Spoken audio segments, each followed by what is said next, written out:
Welcome to Thimphu city. ये है मित्रों भूटान। जब हम भूटान की यात्रा पे गए थे तो कुछ वहाँ के दृश्य हैं, ये इन फोटोओं के माध्यम से हम आपको ले चलते हैं भूटान।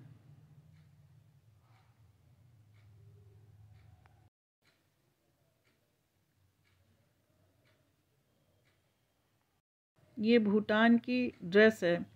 वहाँ एक दुकान में हम खड़े थे और ये लेडीज़ लोग वहाँ पे ये जो नीचे पहनते हैं कुर्ते के साथ, कीरा बोलते हैं इसको। काफ़ी लंबा चौड़ा मोटा होता है और ये एक हमने भी खरीदा था कीरा।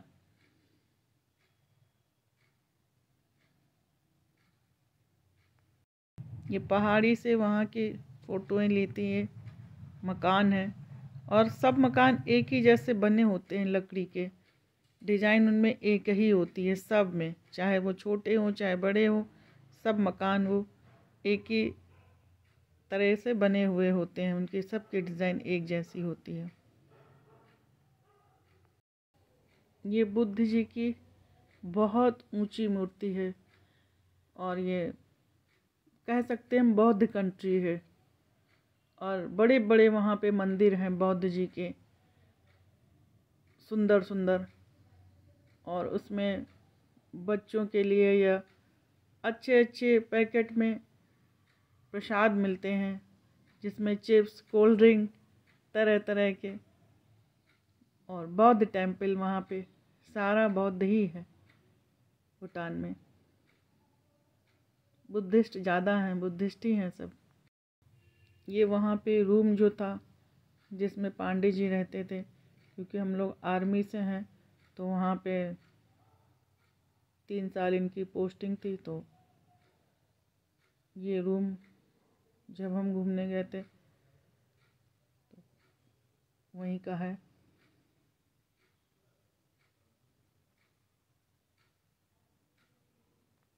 ये बौद्ध जी का टेम्पल और नीचे होटल वगैरह सुनते हैं। तब ये बन रहा था, अब तो इतने सालों में 10-12 सालों में बन के पुराना हो गया होगा।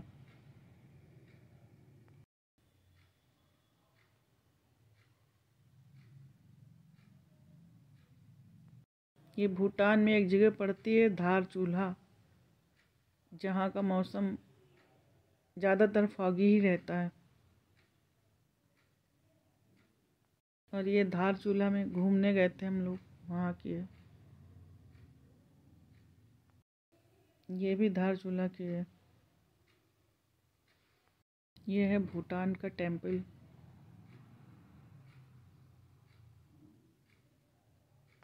ये भूटान का जू है।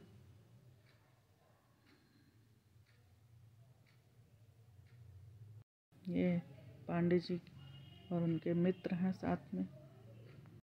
ये रूम के सामने की पहाड़ियाँ हैं, बहुत ही ऊंची हैं। ये झरना बह रहा पास से, बहुत ऊंचाई पे। थोड़ा सैर सपाटा भी हुआ भूटान में। पेड़ पौधे शुरू से मुझे बहुत आकर्षित करते हैं। ये भूटान का एयरपोर्ट है। नीचे देखिए हवाई जहाज खड़ा है। कभी खुशी तो कभी गम है, तो कभी दर्द है तो कभी दुआ है। ऐसी है ही जिंदगी, बस चलते जाना है, मुसाफिर चलते जाना है।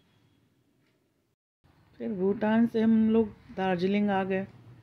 तो ये दार्जिलिंग का रॉक गार्डन है, जहाँ हर तरफ झरने ही झरने हैं।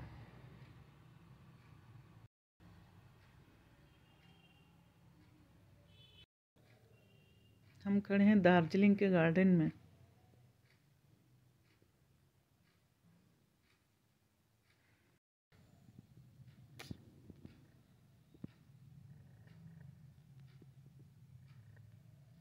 झरनों की सनसनाहट और हम लोग।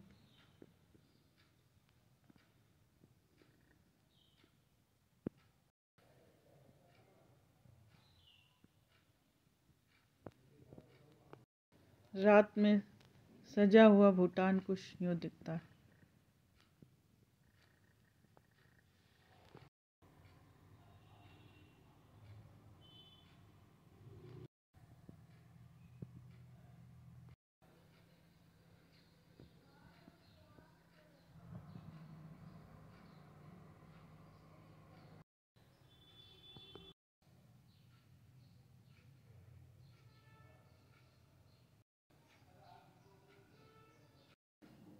बुद्धं शरणं गच्छामि।